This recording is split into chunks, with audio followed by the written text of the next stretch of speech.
પરિવર્તન થઈ અને આપણા ગ્રુપને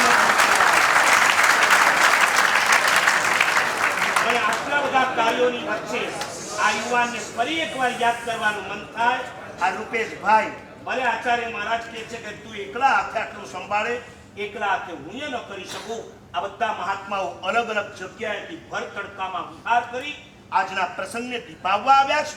એની સાથે સાથે અમારી સાથે રહેનારા સહવર્તી મહાત્માઓ પણ સહાયક બનતા હોય છે. અને અમદાવાદમાં 3 વર્ષથી રૂપેશભાઈ અને એની પૂરી ટીમ હું જ્યારે જે કહું એ રેકોર્ડ મને લાવીને આપતા હોય છે. આ ન હોય તો હું પણ થાકી જાઉં. સાચી વાત છે તમારી, થકવી દે વાત છે. કારણ કે એક ફોનમાં ક્યારેય તમે તમારો રેકોર્ડ આપતા નથી. એક 10 ફોન કરે ત્યારે તમે કહો છો જોઈએ છીએ કેટલા જણ આવવાના છો, હમણાં નહીં પછી કે ભલા માણસ. હવે સરકારે પણ 4 મહિના પહેલા બુકિંગ ચાલુ કરી. મફત થઈ જતું હોય તો તમે 6 મહિના પહેલા લખાવી દો કે ના લખાવી દો. એક જણ મને કહેતો હતો હવે તો ટ્રેન કરતા ફ્લાઇટ સસ્તી. 6 મહિના પહેલા જો તમે બુકિંગ કરાવો તો 1200 રૂપિયામાં તમે આરામથી આવીને પાછા જઈ શકો. પેકેજ ત્યાં તમે 6 મહિના પહેલા લખાવી શકો. અને અહીંયા જોઈએ છીએ પછી કહીએ છીએ એક કેપ્ટનો ઉપર શું વીતતી હશે એ તો રૂપેશભાઈ પર શું વીતે છે એના પરથી હું સમજી શકું છું. મજબૂત થાવ.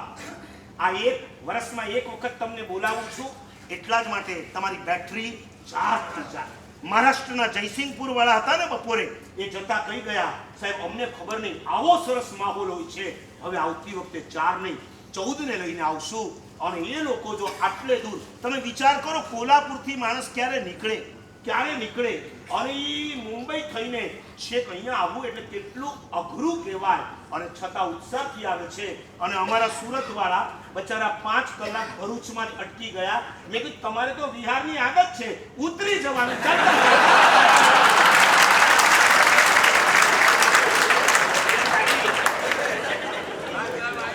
શહેરના ટ્રાફિકમાં એવું જ હોય છે ને, ઘણી વખત તમને એવું ન થાય આપણો ગાડી લઈને ક્યાં આવ્યા, એના કરતા ચાલતા તમારા કરતા અમે વહેલા પહોંચી જતા હોય છે.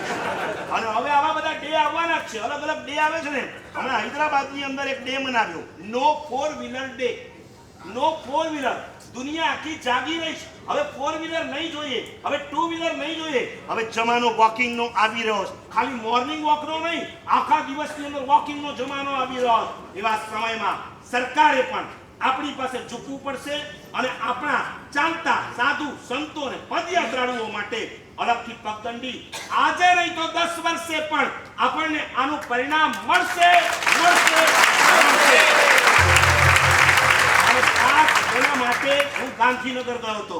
ગાંધીનગરનું ગ્રુપ એ તો સાઇડ પ્રોફિટ છે. હું ગયો હતો મિનિસ્ટરો માટે.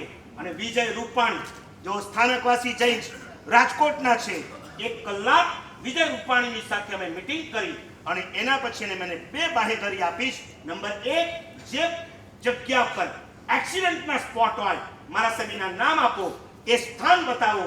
અમે સરકાર તરફથી ગ્રીન કલરના સાઇનબોર્ડ લાગતા હોય છે ને લોખંડના, એવા અમે તમને લગાવી આપશું. એની અંદર મોટા રેડિયમ અક્ષરે લખ્યું હશે આ રસ્તે પદયાત્રાળુઓ સાધુ સંતો ચાલતા હોય છે, વાહન ચાલકોએ સાવધાની રાખવી.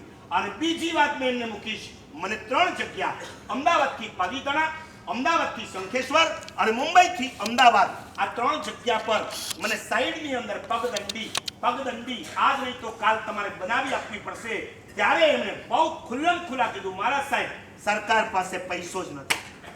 સરકાર પાસે પૈસો નથી. હાર્દિક પટેલને અક્કલ નથી, પૈસો જ નથી તો તું અનામતના આંદોલન કરે કે આંદોલન કરે એમાં કાંઈ વળવાનું નથી. હું જૈનોને કહું છું ક્યારે આપણે ધરણા પર નથી જવું, આંદોલનોમાં નહીં જવાનું, ક્યારે આપણે માગણીઓ નહીં કરવાની. આ ભાઈએ કીધું ને આપણે ભિખારી થોડા જ. અને હું એટલા માટે કહું છું કે જૈનો બુદ્ધિશાળી હોય, જૈનો શ્રીમંતો હોય, સાથે બુદ્ધિશાળી હોય.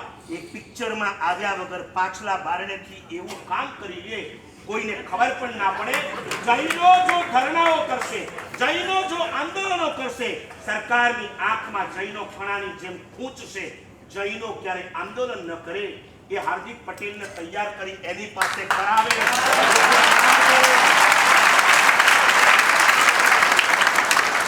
અમારા ગચ્છાધિપતિએ એક વખત બહુ સરસ વાત કરી હતી. આ દુનિયામાં 3 પ્રકારના લોકો છે, એક સજ્જન, એક દુર્જન, એક મહાજન. સારા કામ કરે એને સજ્જન કહેવાય, તમે બધા સજ્જન કહેવાઓ. ખોટા કામ કરે એને દુર્જન કહેવાય. અને ક્યારેક ખોટા માણસ પાસે પણ સાચું કામ કરાવવું હોય, ખોટા માણસ પાસે સાચું કામ કરાવવું હોય, ક્યારેક દેરાસર ઉપાસની જગ્યાઓના પ્રોબ્લેમ હોય છે, તો તમે ક્યારે સરકારની સામે ન આવો. એવા ખોટા માણસો પણ આ દુનિયામાં ફરતા હોય છે. એના ખિસ્સાને જરા ગરમ કરો અને પછી એના દ્વારા સાચું કામ કરાવો. એનું નામ મહાજન કહેવાય. જૈનો મહાજન છે, સજ્જન તો છે, મહાજન પણ છે. માટે જ્યારે હવે કોઈ એક્સિડન્ટ થાય, હું ફરીથી કહું છું, કોઈ ક્યારેક સાધુના એક્સિડન્ટ થાય, કોઈ ગ્રુપનું નામ નહીં, કોઈ મંડળનું નામ નહીં લ્યો છો તમે, અને તકલીફ અમને થાય છે. તમે તો બોલીને છૂટા થઈ ગયા, પણ રોડ ઉપરથી જતા એ સાધુજીઓને જોઈને ફરી પાછી એમની જૂની વૃત્તિઓ, ક્રોધની, વેરની ઉશ્કેરાય અને ફરી પાછળ નવા બનાવો